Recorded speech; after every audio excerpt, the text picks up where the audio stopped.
Good morning, everybody. We're going to start off in the book of Genesis, way at the beginning. So if you want to go ahead and open up to that, that's where we're going to be at in just a couple seconds. Genesis 11 specifically. I realized I didn't give anybody the chapter, just the book. Genesis is a big book, so we're going to be in Genesis chapter 11. Go ahead and start in on that. As you can tell behind me, we're starting a brand new class all about biblical geography. I've actually gotten quite a bit of good feedback on this class, so I'm excited about it. I don't know if I'll still get that feedback after week 3 or 4, but I'm excited about having it right now. I also don't know, and I'll just give this kind of caveat at the beginning, I don't know how you interpret the word geography, but I kind of ascribe it to a little bit of everything, and so this class will be about the lines on the map, obviously, but thinking more about how those kind of work together and how these different countries functioned and how they interacted, things like that. So that's going to be the primary focus of the class this quarter as we get going into it. Before we get started, though, I'll ask Brad to lead us in a word of prayer. Let's pray. Heavenly Father, we thank you for this day. Thank you for giving us another opportunity to come together and study another portion of thy word. Dear Lord, we ask that you be with the teachers of this hour, that they have a ready recollection of all the things that they have prepared, that we will take these things that we're taught and apply them to our everyday lives. Lord, please go with us now through the remainder of the service and watch over us and protect us. Forgive us where we failed thee. In Jesus' most holy name we pray. Amen. Thank you. Before we jump into the actual material this quarter, I want to kind of just give us I was about to say roadmap. That's so cliche when we talk about geography. I'll talk about a little bit where we're going this quarter, just so we can kind of get all on the same page in regards to locations. They're all going to be different. So this morning we're going to talk about Mesopotamia. That's only going to be about maybe 3/4 of the class. We got some intro material to get through. But first, then we're going to go into the Transjordan area. That's the area where Sodom and Gomorrah is, the opposite side of the Dead Sea, Sea of Galilee, that type of area. Egypt, Philistine area, Babylon, Persia, Galilee. That will be more of Bethlehem, Nazareth, kind of the birthplaces of Jesus, the early life of Jesus. Primarily relegated to city areas, at least, or as much as you can call Bethlehem a city. Then Dead Sea, we'll also have the Jordan River in regards to that, kind of all the Judean bodies of water. Jerusalem, Rome, Asia Minor. We might throw another location in there depending on how the quarter goes. I'm not entirely sure yet, but that's at least how we're going to go this quarter. Let me start off by asking this question. What is the number one complaint about geography? If I say we're going to study geography, what's the number one complaint somebody would have about that? Paul, you were way too quick on that trigger.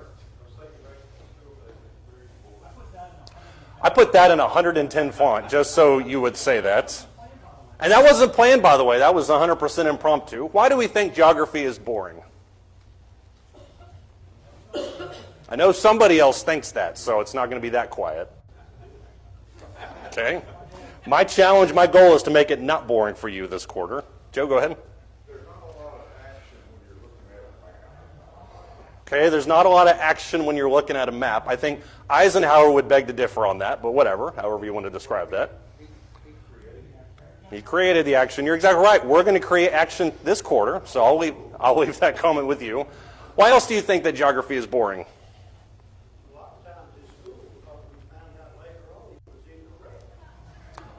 Okay. I would love to know more about why you said that, because I think that's a fascinating comment. Custer? Okay. I would love to know more about why you say that, because I think that'd be fascinating too. But yeah. Okay, so maybe the fluidity of it. We think, well, what I learned was wrong. That's part of it too. Why else do we think geography is boring? The way it's taught? I'm really feeling the heat now. Yeah. Yeah. Anybody else want to take some veiled personal attacks? Go ahead. Yeah, if you don't live in the area, who cares? Why do you care about it? I mean, I've had to look at maps and think to myself, okay, all these different areas, this is happening there. But like you said, what's the big deal with it? Even with something, if you take it about it in current political crises, when you look at something like Ukraine, most of us, and I'm putting myself inside that, probably couldn't even identify Ukraine on a map. So where is that in relationship to Russia? Why does it matter for me? And I think that's a big issue with it. Sandra?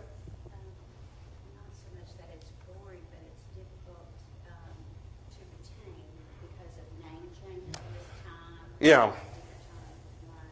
Different countries who have overtaken the land and they change all the right about it. Borders open, borders closed. They get larger, they get real small. Right. Yeah, and I think that was actually where I thought Ray was going to go with his comment, because you're exactly right. I mean, when you look at a map today, it's a lot different than a map 100 years ago. And so you have not only these changing names, but even if the location is still the same, the name will change sometimes as many times in a week. If you look at a map from 100 years ago, that location not only is named something different, but it also is much bigger or smaller than what we would know it today. So you're right. I think the fluidity of it is a big part of it. You went on something else I think that's a part of it. Joe, go ahead. And how does it apply to us today? Yeah. The 7 roads, all roads lead to one. Mm-hmm. So there were 7 major roads. Big deal. Yeah. My problem is the road from here to Dallas. I feel like you're saying things now that you wanted to say to your 9th grade geography teacher, and that's okay with me. I'm fine with it. I had the road to Dallas. That's true. Yeah, I guess that would be a little bit different. Yeah, that goes a little bit with what Jan was talking about. What's the impact? And to be fair, the whole point of this, the class style beyond the map, is to take it beyond just these places. I mean, we forget sometimes that everything that happens in the Bible roughly happens in the same area as Northeast Texas. I mean, it's not an overwhelmingly huge place, obviously until you get to the Roman Empire and Asia Minor, but it's not an overwhelmingly big place. And so why is this little area over there? Why does it matter so much? How does it impact me? Those are questions we can ask. Yeah, Michelle?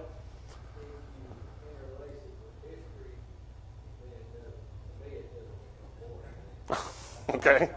That's another challenge for me, and as most of you would know, there's obviously going to be some history inside of this, but I think there's a lot of different layers you can put into it. And one of the reasons I think people think geography is boring, and this was actually, nobody said this, at least as far as I could tell, is I always associate geography with memorization. When you think about, okay, this is here, this capital is here, what does that mean? That's more along the lines of what Joe was talking about.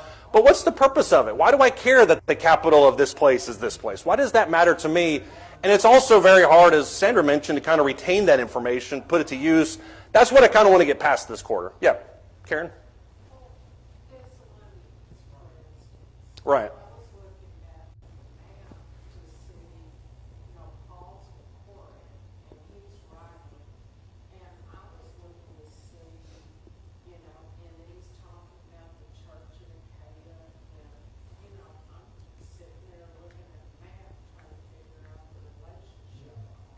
Yeah. So it is important to understand that where these people were.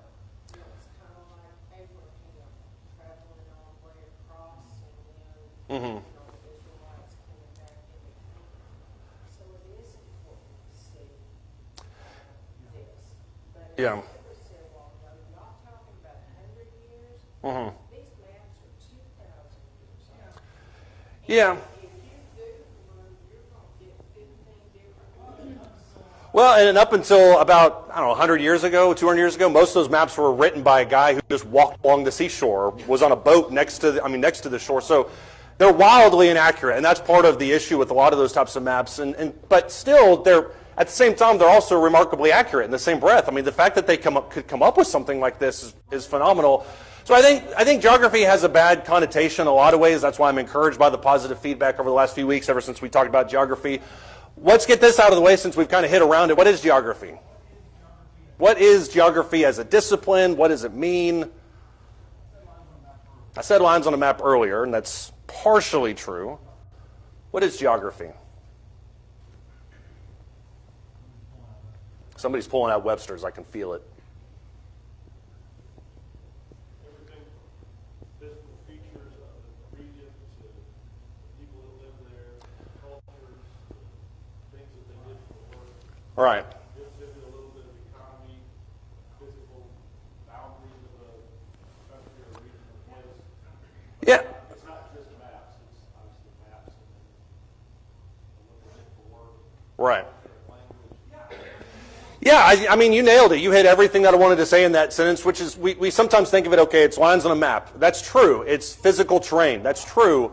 But what I want to focus on, especially in this quarter, is the relationship between those things. For instance, when you have a terrain that looks like this, how does it impact the development of the civilization in regards to that? How does it impact trade routes? How does it impact commerce? Those types of things. I think it also impact religion. And so you're not so much looking at lines on a map and terrain as much as you are the relationship with those things, with the environment that they're in. For instance, you can look at something in modern day context just the same. The border between Texas and Oklahoma is what? Don't say national pride. That's not what I was looking for. The Red River, exactly. For whatever reason, I was thinking Rio Grande. It's the Red River. What'd you say? You're right. The best part is yeah. Yeah, okay. All right, then. You're not allowed to talk for the rest of the quarter. Go ahead. I believe it's the south bank of the original bank of the river. Well, Sammy would know that, so yeah, you could talk to him more about that description. But yeah, but the point is you have this physical border. What's the actual difference between Texas and Oklahoma? A lot. What's the actual difference, though? Just spitball it. Attitude. Not so much from them as much as it is for us, yeah. Yeah, Paul? Geographically, there's virtually no difference between where we are and something like Oklahoma City. You're talking about a few hundred miles. But the difference in culture is night and day. And I think that's what we really want to look at when we talk about biblical geography, is not so much where things are as much as it is how their environment created the civilizations and the places that we know about. Yeah, Lee? Also, with you talk about geography, climate. Well, the climate changes, so can the geography. You know, you have some king come in Right. and rule this way, or the other king rule that way, and changes the whole culture and everything else. So Yeah. it's also changing. And that will become really apparent. And honestly, the longest I spent on any single class this entire quarter was in regards to Persia, with Daniel and Esther and those people. Because the political climate, and especially the religious climate, I think is so fascinating when you understand what's happening in the pages of Daniel. There's a lot more happening than just, and I don't mean like in end times revelations. That's not what I'm getting at. But in terms of seeing why they did and how they acted, why they accused Daniel of what they accused, I think there's a lot happening in those chapters that sometimes we don't think about. And a lot of it does have to do with that transition. It's this idea of who you are as a person, the lines on the map that define who you are, where you come from, your values, ideals. Robert McNamara was the Secretary of Defense in the Vietnam War. He wrote a book in the 90s that kind of, you can look at it as a defense of his, quote, mishandling of the Vietnam War. You can look at it as an honest interpretation of what went wrong. The point is not to discuss the Vietnam War this morning. But I like what he said here. He said, our profound ignorance of the history, culture, and the politics of the people in the area was a mistake. We underestimated the power of nationalism to motivate people. What's he saying in that quote? Thank you, Joe. Yes, we shouldn't have gone to Vietnam. What else is the point, though? We didn't understand. We didn't understand. And we didn't take the time to understand. We didn't understand. We didn't take the time to understand. And you can argue that about most wars. I mean, if we're just being honest with ourselves. But what did we not understand or fully appreciate, to kind of piggyback off of that? Ken? It's the same thing that Ray said about, go to the little big one. Mm-hmm. The same principle. They didn't understand how many Indians were there. Geography of the country, just so much. Yeah. We never fought a war, I guess, really, technically, full-fledged gun war. Well, they were used to being there, and we weren't used to being there. Right. And I think that's, I mean, you jump from Custer to Vietnam there, but you're exactly right in both regards, is there's not a full appreciation of what you're up against. And that's kind of the weird thing is, on paper, one side should obviously dominate that war. In reality, it's a completely different story. And that's what he's getting at when he talks about this, is the power of nationalism to motivate people, even in regards to what looks like a useless endeavor on their part. There's still going to be that desire to fight, and not only to fight, but fight with passion, fight with zeal, fight to the last man. Japan in World War II is a perfect example of that as well. Well, and it's one of those, we assume things. Right. When we think throughout history, we assume things. We assume that the Indians could fight, you know. Yeah. We make assumptions based on what we know as our geography. Right. Assumption, not trying to understand them. Yeah. They're fighting with sticks and bows and arrows. We've obviously got guns. There's no question what's going to happen there, but we underestimate the nationalistic side of it, the fervor that's in regards to that. And that really goes with all of warfare. If you look, for instance, in any major conquest throughout history, there's two ways you can pretty much take over a country. There's one where you just annihilate everything. It's just a burn to the ground. You take it from the bottom and you just kind of raise it all down. The other way is what? How did Cyrus dominate empires? He didn't just destroy everything. What did he do?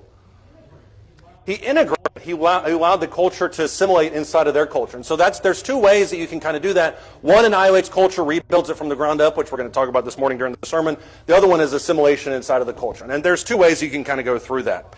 Is there any other thoughts or comments on any of that? Yeah, Paul? Mom had his CDs. I wasn't allowed to say that, but yes. At the close of his concert, he had a really good statement. He said, we're all given on this earth from space that far no geographical point. Right. So his point was we're all part of the same. But we don't often see, we're all part of the same human race, and you're right, but we don't see that because of what he's talking about. It's that hatred or that animosity or that value set, that culture that's different because of where you're from. Yeah, I think that's a great comment, though. Any other thoughts or comments? Yeah, Kim? If we look back through history, which you have to follow that side of geography, until not very many years ago, people were basically, they were born someplace, they were married, they lived there until they died. Mm. Natural barriers. Right. We're going to talk about in America, the Appalachians first. Mm-hmm. Yeah, I mean, for most of human history, people didn't leave 40 or 50 miles outside of where they were, where they're from. There's no reason to go across the world. There's no reason to travel. There's no reason to interact with other cultures. And that's another thing to bring up, the Persia aspect. Persia operates as a buffer between the Greco-Roman Empire and the Chinese civilization. And so you kind of have interesting viewpoints on both sides of the Persian Empire from both of those empires themselves. And unless you have a reason to go all the way across Persia to the other side, you just think that's the only other people that exist in the world. Same for the western side of the empire. And the stationary aspect is both a benefit, but it also provides a strong sense of nationalism, isolationism. There's them and there's us. And that's the way a lot of people view it. And that's what I think Mr. Yanni was describing, is there's not really them and us, they're just kind of us. And I think that's the way that we kind of look at it. What's the oldest city in the Bible? Let's switch gears a little bit here. What's the oldest civilization, the oldest city that's described in the Bible? Now we're actually getting into the text. Yeah, the first city that's mentioned, the first place that's mentioned, Babel. Look in Genesis chapter 11. What's the story of the Tower of Babel? Does anybody know off the top of their head? What's the story of the Tower of Babel?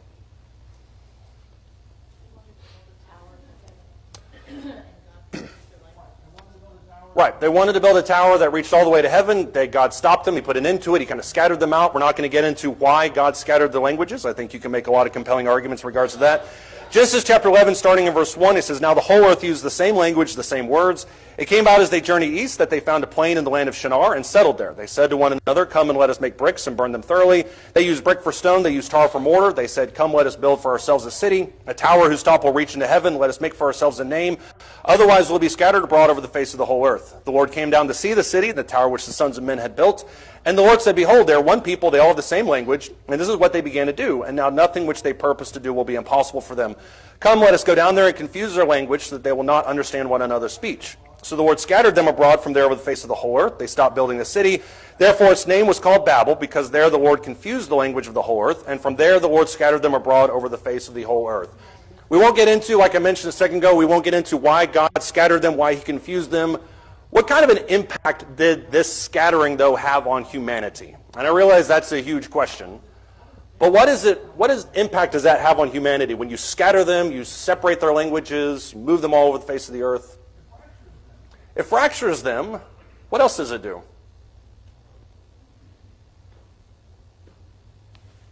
Yeah.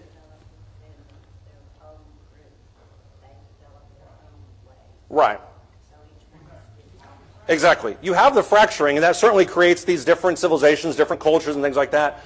But it also creates a sense in which you kind of bind with other people that you have the same language with. You kind of move closer towards them. You look at other people from elsewhere. Back up to Genesis chapter 10, because this is essentially a precursor of what he says in Genesis chapter 11. Genesis chapter 10, starting in verse 5, it says, From these the coastlands of the nations were separated into their lands, everyone according to his language, according to their families and their nations. Genesis 10 is largely I think it's kind of a summary of what's going to happen in the next several chapters. He's just talking about various descendants. In verse 5, though, he talks about everyone separated according to lands, language, families, and nations. You jump down to verse 20, roughly the same exact thing is mentioned there. These are the sons of Ham according to their families, according to their languages, by their lands, and by their nations. What do you have developing in verses 5 and verse 20 of Genesis chapter 10? You don't just have people living elsewhere. You have cultures developing. That's exactly right. What else do you have? Culture to me is, we're going to use that word a lot this quarter because I think that defines a lot of what we're talking about. What else do you have happening there? What comes alongside culture?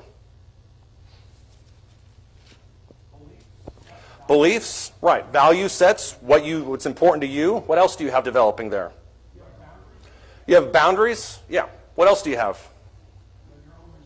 You have your own religion. That's kind of what I was getting at. When you look at the dispersion of humanity there in Genesis chapter 11, we ascribe it to say, well, they were together and then they're separate, and it just kind of is unfortunate because they had such great unity. Genesis chapter 11 and 10 describes how people were scattered over the face of the earth, and you started to see pockets of culture, pockets of humanity start to develop. And the most interesting fact about it is they're completely separate. Many of them carry over from various places and various things, but they're in large part separate from each other. They're distinct from one another, and that's what I think is fascinating. If you look in what he mentions there specifically in Genesis chapter 11, what's the name of the city called in verse 9?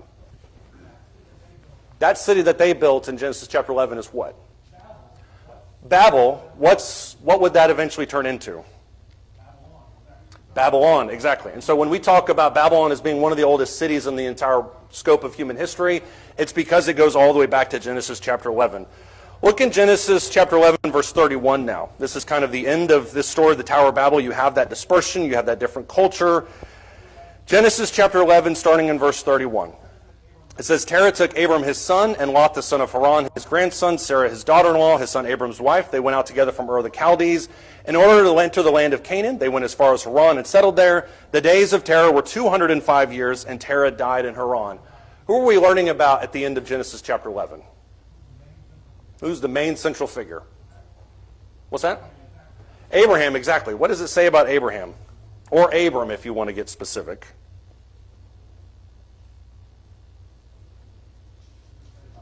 What does it say about him in those verses? Yeah, that his dad picked him up and moved him to Canaan. And there's some discrepancy of this, especially when you look at Acts chapter 7. When exactly did the call take place? When did God talk to Abraham? We can talk about that. I don't think that's really pertinent to our discussion today. But essentially what happens here in Genesis chapter 11 is Abraham leaves and goes all the way from Mesopotamia all the way to Canaan. How big of a shift is that? We're going to talk about this a little bit later, but how big of a shift is that in his world? That he moves from Mesopotamia, Babylon, which is probably essentially where he's at this point, all the way to Canaan. How big is a shift in his world that he does something like that?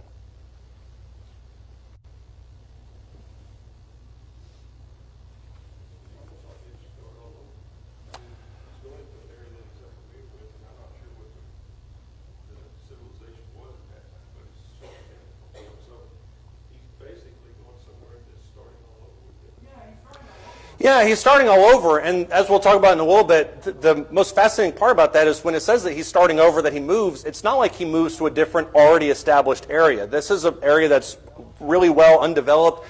If you think about Genesis chapter 11, where it talks about all the people were there, they built this city that reached to the heavens, this is in all respects a pretty advanced civilization for Genesis chapter 11. This is the place. But it obviously develops. The Noah's Ark is up there in Ararat. That's the first time I've ever used that red dot. It's up there right at the corner. If you look right past that corner and go all the way down, what is it that goes down into Mesopotamia? You have that dot that's up here where Ararat's at. I realize that's all over the place. Right there, sorry. You have the river Euphrates that goes down. Babylon is at the bottom of that area. So Abraham probably, along with other people that left out of Noah's Ark, they migrated down that river, went to the Ur of Chaldees where Babylon's at. So now you're looking at a transition all the way back up that river, all the way to Canaan. That's a pretty huge monumental shift. If we get nothing else out of this class, I want us to appreciate just how much faith it took for Abraham to move from place to place. That area in Mesopotamia is called, for good reason, the cradle of civilization. Why is it called the cradle of civilization? Not the cradle of life. That's a different area. Somewhat different area. Why is it called the cradle of civilization? Paul? Well, that is the beginning of what became major civilizations. There really wasn't much there, if anything, but after Abraham and others, it started to grow in multiplicity of cities and cultures. Yeah, if you have Mount Ararat resting on that corner of the Mediterranean where Noah's Ark was at, and then you have the people kind of kind of moving out from that, especially down the Euphrates River, down to the bottom corner of Mesopotamia, you're going to have various parts where people will stop, they'll set up shop, they'll set up a tent, they'll stay for a little bit. What creates civilization, though? Yeah, Chris? Yes.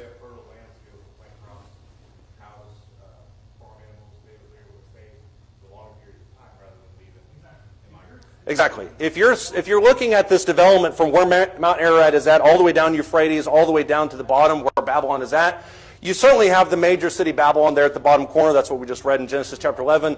But you also have little places where people stop, set up shop. Some of them would move on. Some of them would set up another place. Others would move on. So you have this whole kind of development of civilization right through that shaded area that essentially ends with where Babylon is at. That's the major city. Abraham is being called to leave. He goes back up that route. He goes over eventually all the way back over to Canaan. But stability is the key word there. When you're talking about the development of a civilization, you have to be in one place for longer than 5 minutes. This person, I like what this guy had to say. He said the stability provided by the household model allowed for the cultural expansion which necessitated invention and innovation. If you're on the move and you're always doing things, what doesn't happen? If I pick up every 5 minutes and move to another location, what can't develop? Shell?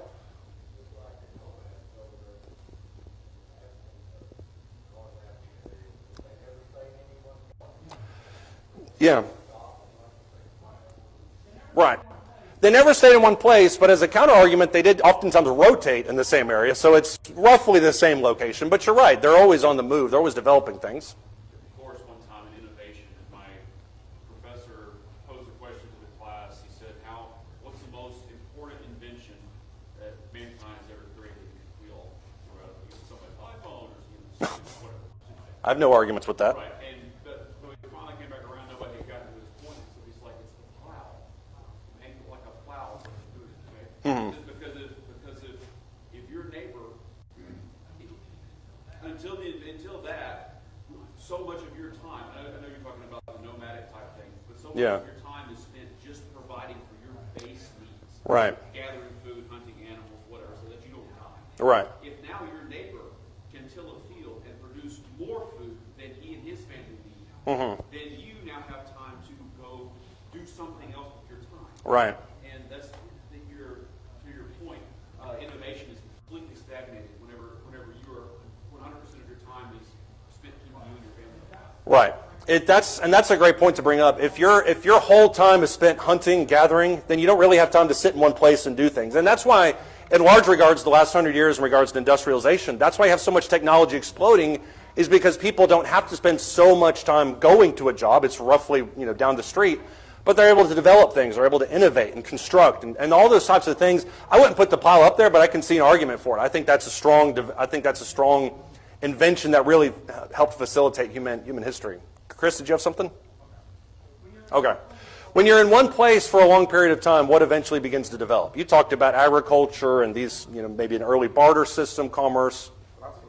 Cities, exactly. And that's the important thing to keep in mind about this cradle of civilization, is all alongside that map, what you had developed were actual cities. You had people that were able to farm. You had people that were able to become blacksmiths and different things. You have commerce that's trading. You have all these things that are developing. Joe? Well, most of all the cities and towns and all that were situated along the waterway. Right. Because that was where all the lines and the right. Right. Well, you remember even well, you don't remember, but well, you might. The Egyptians put so much of their stock in the Nile River, Right. and they thought that was the lifeblood. Yeah. That's true, yeah. The Nile is, that's probably the hallmark example of people that harness the power of water to kind of develop civilization. And as you mentioned, there were sayings back then, life is in the Nile. That's one of the reasons why God says the life is in the blood. He's kind of showing a sharp departure from that. But you're right. When you look at the innovations that surround it, which we won't, I think we're talking about Egypt next week. We won't have time to go into all the innovations. But it is really phenomenal, all the ways that they were able to harness water to develop those things. And it's no secret that when you look at the Euphrates and the Tigris eventually farther down, A lot of these cultures and civilizations developed right next to that because you need water to help develop these types of things. And so all along that cradle of civilization, you have these just mammoth cities for that time period that developed amazing things, remarkably innovative. You also have, alongside Babylon, that's in the far southeast corner of the Euphrates River, you also have Nineveh, that's over there as well. So all of these major cities kind of developed. And that's one of the reasons why when you look later in Old Testament history, you see that these cities aren't just minor cities, they're gargantuan cities. How big was Nineveh, for example? Jonah talks about it in his book. I was about to say his memoir. In his book, how big is Nineveh? Took 3 days. It's actually, so it's not a diameter, but it's a round. But yeah, it's the same thing. It's a 3 days walk. That's roughly the size of 110,000 people that are stationary in one area. You're not talking about a tiny city. You're talking about something that has developed over centuries of expansion. So all of these different things is what Abraham would have been familiar with. Here's another example of maybe a city that would have developed. You have waterways, you have boats, you have bridges, you have aqueducts, you have all these different things. Look back in Genesis chapter 12. I think this kind of gives us an appreciation at least for what he went through. Genesis chapter 12, starting in verse 4. It says, "So Abram went forth as the Lord had spoken to him," which sounds very simple. He went forth as the Lord had spoken to him. Lot went with him. Now, Abram was 75 years old when he departed from Haran. That's in the northern section. So he's already left Babylon. He's gone up to Haran. Now he's going down. Abram took Sarai his wife, Lot his nephew. They had all their possessions which they had accumulated, and the persons which they had acquired in Haran. They set out for the land of Canaan. Thus they came to the land of Canaan. Abram passed through the land as far as the side of Shechem to the oak of Moreh. Now the Canaanite was then in the land. The Lord appeared to Abram and said, "To your descendants I will give this land." So he built an altar there to the Lord who had appeared from them.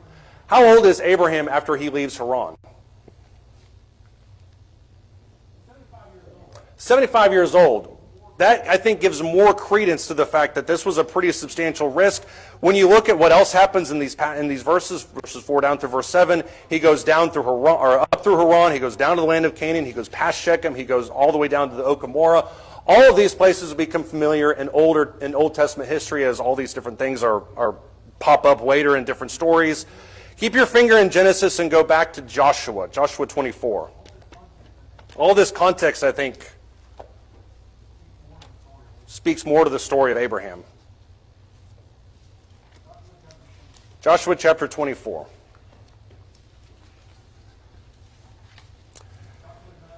Joshua does in chapter 24 what he often does, which is kind of review history.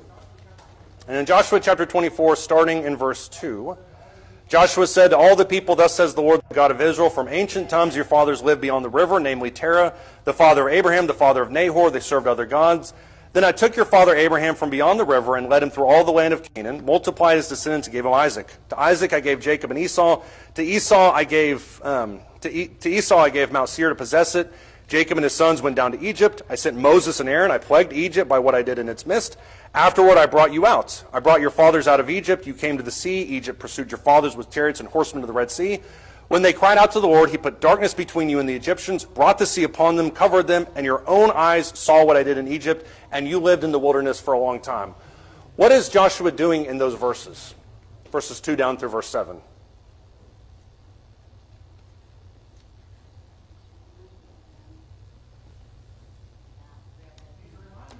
He's reminding them about where they came from. That's a lot of it. What else is he doing?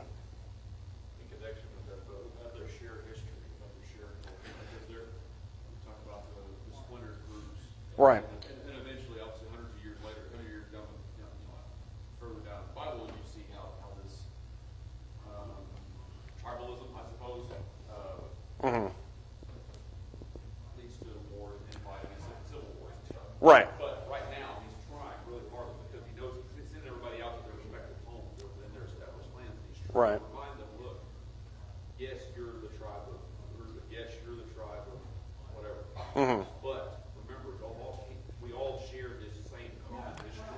Yeah, the chronology of Joshua, I think, is sometimes something we overlook because I think we went through Joshua a few quarters ago, but if you look back at Joshua, there's a period in Joshua 13 where they've already conquered the entire land. He sends them out.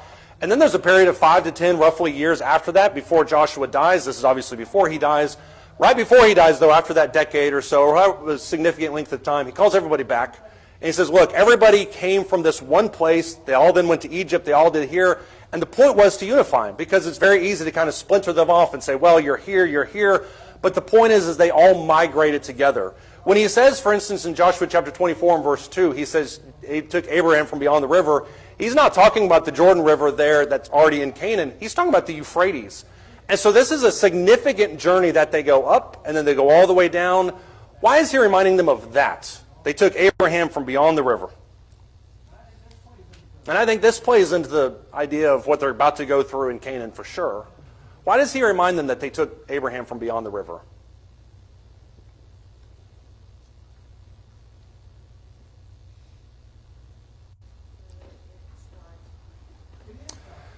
It is God's plan. This is all part of the culmination of prophecy. I have no argument with that. Yeah. What was Babylon like when Abraham left it? As most civilizations were back then.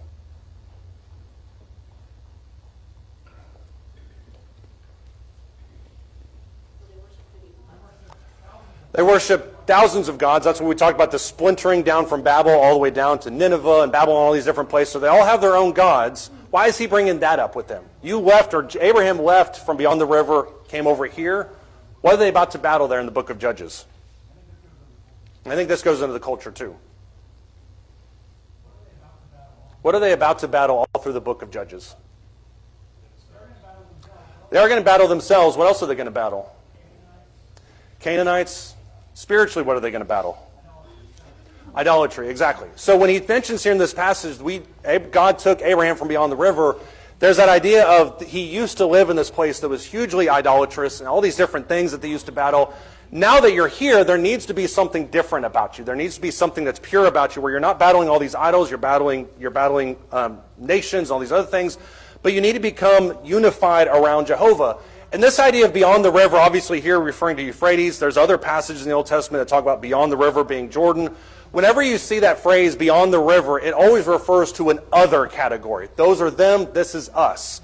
And so I think what you have here in Joshua chapter 24 is exactly what Levi was talking about, which was an appeal to unification. You've left that, you went through great extremes to leave that place, and now you're here and you need to act like you're one people. How big of a challenge was this if you look at Abraham leaving? If you look at Abraham where he goes up through that Euphrates River, all these different trade spots along the way, he goes down through the mountains inside of Israel. Obviously a huge physical journey, but spiritually and emotionally, how big of a risk was that for him to take? What was he basing this entire journey that could probably have killed him? What was he basing it off of? He was basing it off of his faith in God's calling, exactly. And that's why if you look, for instance, at Acts chapter 7, you don't have to necessarily look there. If you look at Acts chapter 7, verse 4, there's this really interesting three-word phrase that Stephen uses when he describes the history of Israel towards the Sanhedrin. He says all these things happened with Abraham, and then he left. What does that leaving signify?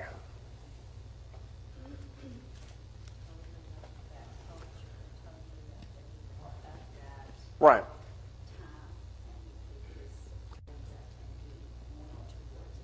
Right. Right. Symbolically speaking, Abraham leaving Ur of the Chaldees and going to Canaan, physically it's a huge deal. There's no question that that journey by itself would have taken a lot of time and a lot of effort. But spiritually and emotionally, it also symbolizes the journey that all of us take, where we leap out on faith, we leave something that's very physical, idolatrous, we go to something that's very spiritual. That's really the journey that all of us should take. I like what this guy had to say about the nature of this leaving when he said, regardless of when Abraham left Ur, he turned his back on a great metropolis, setting out by faith for a land about which he knew little or nothing, and which could probably offer him little from a standpoint of material benefits. We don't give nearly enough credit to what Abraham left in pursuit of something that he was after. And I think that's by itself worth quite a bit of attention. Somebody have any thoughts or comments on that? Hebrews chapter 11. Let's look at this real quick, and then we'll finish. This first class is always kind of a good gauge to see the pacing of all the things that we're going to go through. Hebrews chapter 11 is the hall of faith, and obviously Abraham is a big part of that.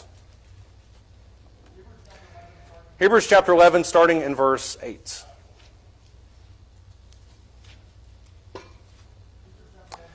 Hebrews chapter 11, starting in verse 8. It says, by faith Abraham, when he was called, obeyed by going out to a place which he was to receive for an inheritance. And he went out not knowing where he was going. That's the very definition of faith.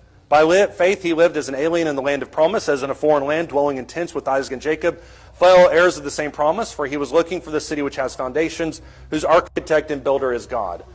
What does Hebrews 11 say about Abraham's faith in those verses?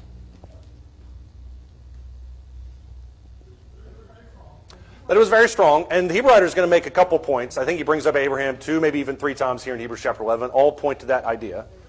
What does he say about his faith, though? It was a blind faith. Yeah, it was a blind faith, and he knew what the ultimate reward would be. So there's the where I'm from, the where I'm going. We're going to talk about that during the sermon as well. Yeah, it's... What'd you say? It caused him to... Right, he had that belief, and that's what caused him to obey, for sure. Lee? That's true, too, yeah. He obeyed, and that's a big part of Hebrews 11, the faith that leads you to obey. What does it say that he came from? I'm sorry, what does it say that he lived in? Let's put it that way. Verse 9.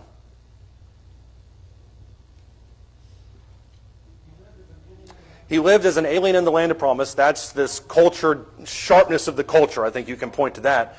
He also lived as in a foreign land, dwelling in what? Tents. Why was he dwelling in tents? And he came from this metropolis, probably. Well, they were portable, but he lived in... Right. Yeah, he didn't have anything stationary to live in, so he kind of picks it up, he moves, he stays there, he picks it up, he moves. So it's kind of this rudimentary nomadic type of life. What was he looking for?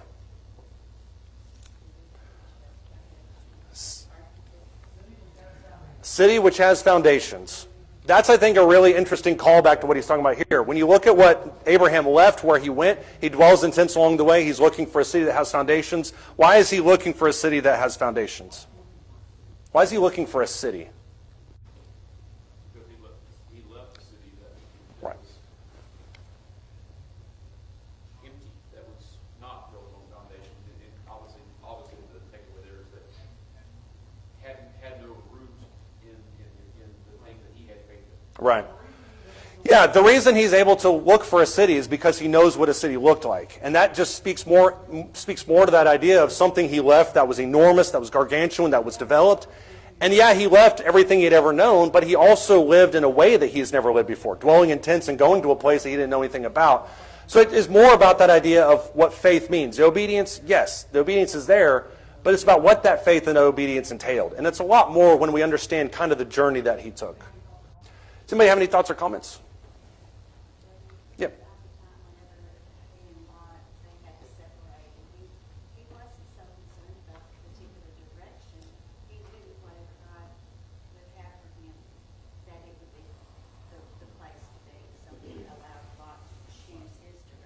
Right. And he would take the other. So it wasn't about a place.